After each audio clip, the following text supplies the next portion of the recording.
What's going on, you guys? It's Force with MyGuardBros TCG, and today I am bringing to you my updated Blue Eyes White Dragon deck list focused on using the pure strategies to get the dubs in competitive tournaments. So without further ado, let's go ahead and jump right into that main deck.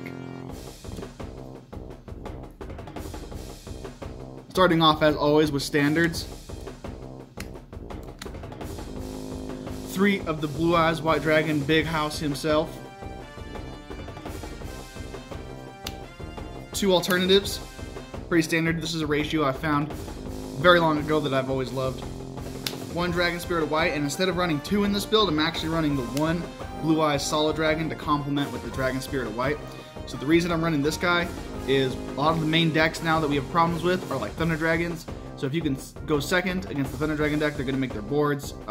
You make Solid Dragon and negate one of the Colossuses, and then using some other cards in the deck, you negate the other one. So that way you can actually do your search plays, your draw plays, all that good stuff. And then if they target him with an effect, he can shuffle himself back into the deck and put a Blue Eyes White Dragon on deck. So basically, Dragon Spirit lets you get another one from your hand. Blue Eyes Solid Dragon gets you a Blue Eyes from your deck. Alright, moving on to level 1s. 1 Bulb, 1 Stone of Legend. Not 1, but 2 Stone of Ancients. And we're back to running 2 Sage with Eyes of Blue.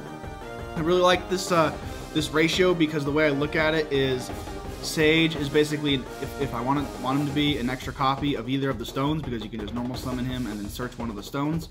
You can also search cards like Effect Veiler, all that good stuff. And Glow Up Bulb just acts as basically my Link Kuriboh plus play. So it's summon Bulb, make Kuriboh, put Bulb back, and then possibly makes either a Link 2, higher Link play, or Synchro Monster under that.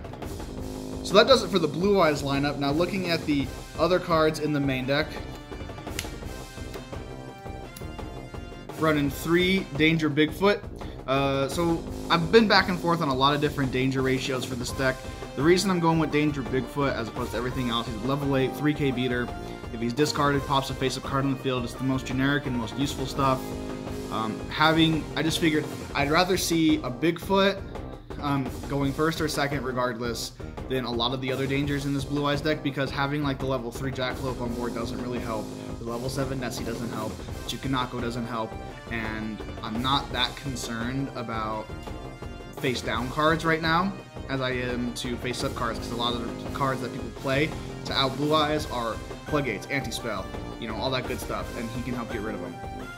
So moving forward on that, 1 Chaos Dragon Levineer. This guy is amazing, banishing all darks, spin a card out of your opponent's hand, combination of light and dark, pop 2 cards on board, all light, special summon a monster from your graveyard in defense mode.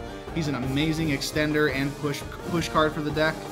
You can even just straight up summon him by just banishing, any of the 3, not use the effects, so he can attack, and then you get an extra 3k beater with level 8. Last 3 monsters in the deck. 2 Ash Blossom, and then 1 Veiler. We can search the Veiler off of the Sage, so it's always nice to have a searchable hand trap when you go first. So that's the monster lineup. Alright, looking at the spells. 2 Melody as opposed to 3. Melody is amazing, but I'm kind of going with the rule of 2s for this deck because I want to keep it at 40, and we run so many cards that allow us to get cards out of our deck that seeing multiple melodies can actually sometimes just be a bad thing, because in reality you only need the 1. Same logic with Trade-In. Basically, I want to make sure that I'm only seeing Trade-In when I'm seeing a level 8 that I want to pitch. So my ratio behind that's the logic. And then I have I'm back to 1 Cards of Consonance in this build. This is the card that you guys know if you can follow my deck builds that I've always been very back and forth on. But Cards of Consonance, I feel like isn't necessary in this build. It helps with an extra draw power. You can search your stone off Sage. So if you get, Sage in this, you're gonna get a search and then a draw 2, which is nice. 1 Dragon Shrine and 1 Foolish Burial. That's been pretty standard in all of my builds. I brought back the Desires for this build. It's not a necessary card to play.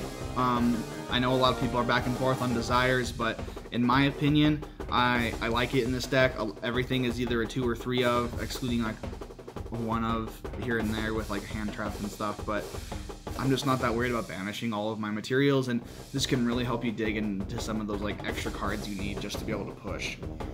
This is definitely focused on beatdown. 1 Silver's Cry, 1 Monster Reborn, 2 Return, and then that is it for the Reborn cards. Now, moving into the support cards for the deck, 2 Super Polymerization. This card is amazing. I think it really helps give this deck just enough resiliency to play over anything that the opponent's going to throw at us. So Super Poly is just amazing. I'm considering taking out the cards of Consonance and putting Super Poly at 3, but at this last tournament I had a lot of success with it at 2. I saw it when I needed to see it. It was just great.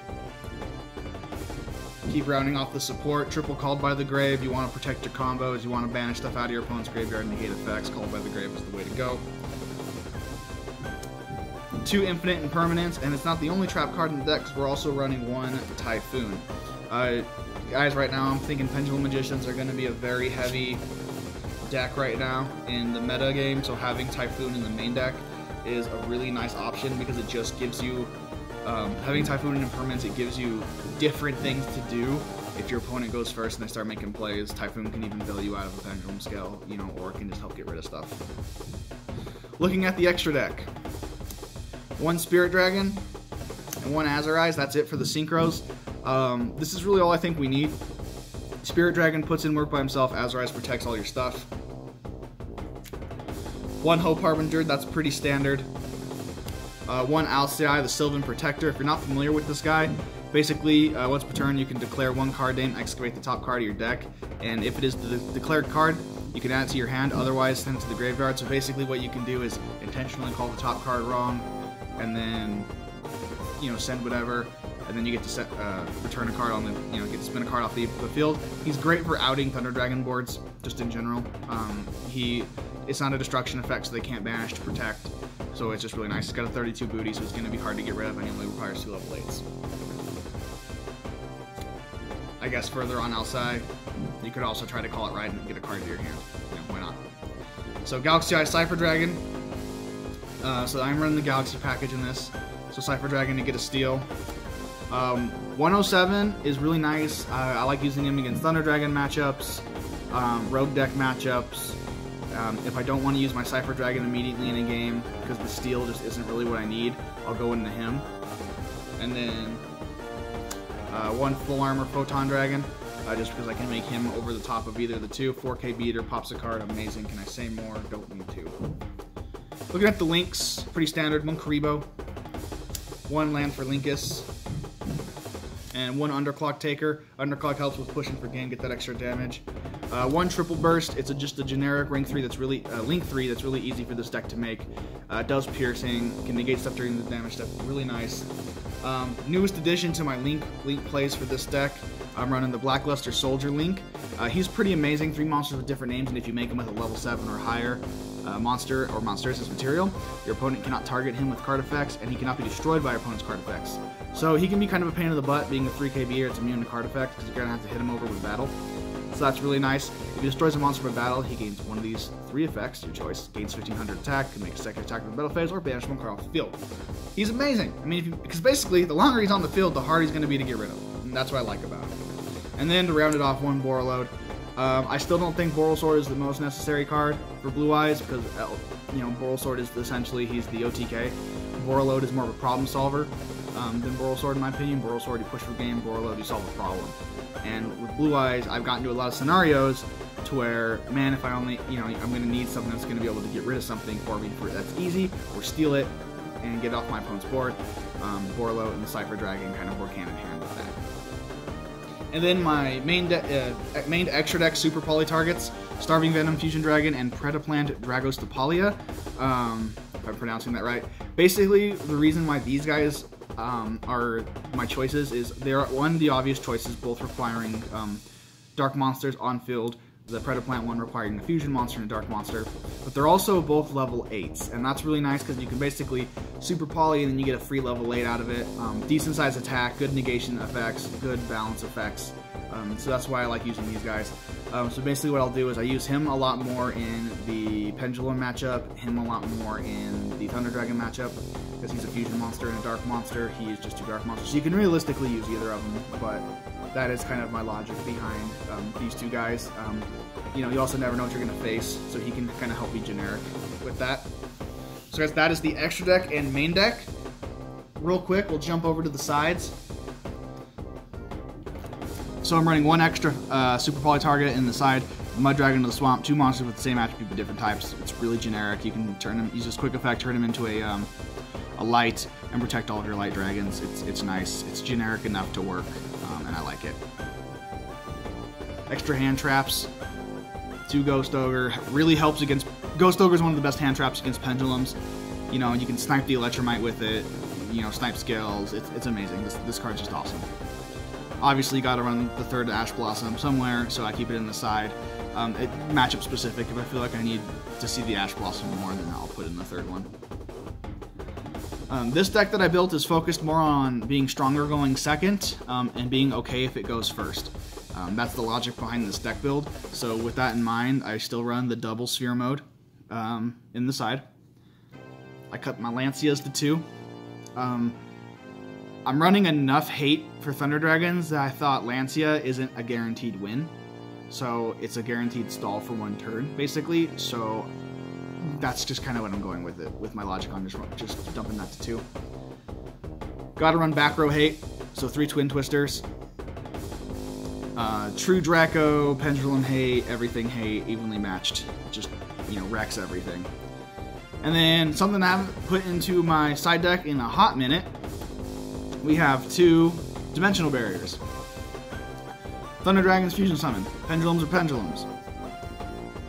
I mean, like I said, if you end up going into long games and long tournaments, you're going to want the diversity. This gives you a solid option right now, in my opinion, if you go first.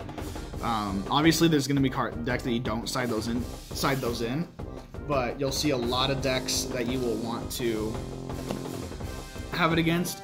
I sided it and was able to lock a game out at my locals this weekend, just by, you know, I had it, set it, passed the turn.